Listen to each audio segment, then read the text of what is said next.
Salut à tous, c'est Wattman, bienvenue sur ma chaîne. On se retrouve dans mon garage comme d'habitude avec un nouveau petit projet qui va beaucoup ressembler à quelque chose qu'on a déjà fait, sauf que cette fois au lieu de faire un moteur, donc c'est un moteur de Subaru bien sûr, au lieu de faire un moteur de Forester, enfin pas atmosphérique mais au turbo classique, à pas renforcé comme la dernière fois, là on va s'attaquer à ceci.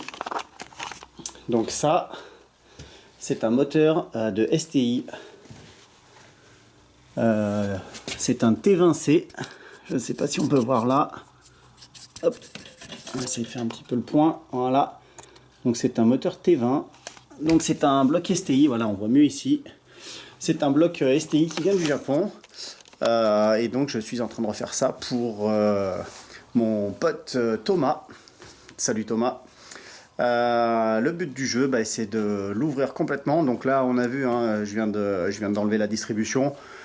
On va pas revenir là-dessus, on sait comment faire. On enlève les caches plastiques, on enlève les galets en rouleur, on enlève le galet tendeur, on enlève la courroie qui était vraiment pas très belle d'ailleurs. Si je la retrouve, je vais vous montrer ça parce que franchement, elle est là.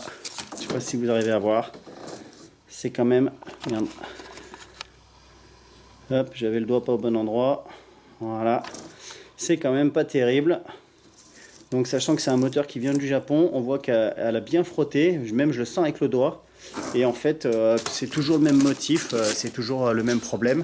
C'est ce petit guide qui est là, qui est d'ailleurs, on voit, il a chauffé puisque la peinture s'est complètement écaillée.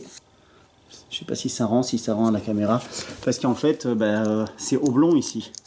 Donc, il a été serré complètement au contact de la courroie parce que voilà, parce que pour pas s'emmerder, plus personne règle rien. On se dit que de toute façon on s'en fout, le client il reviendra, il repayera, c'est pas la faute du mécano, c'est jamais la faute du mécano de toute façon, il faut bien se mettre ça dans la tête. Donc voilà, c'est pas du luxe, mais on va faire ça tranquillou.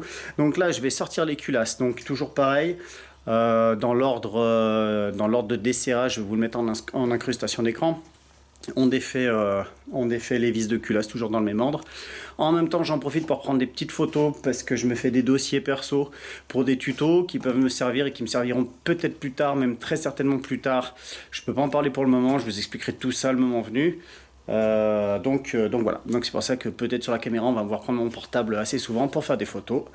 Et ça n'interfère en rien avec cette vidéo là.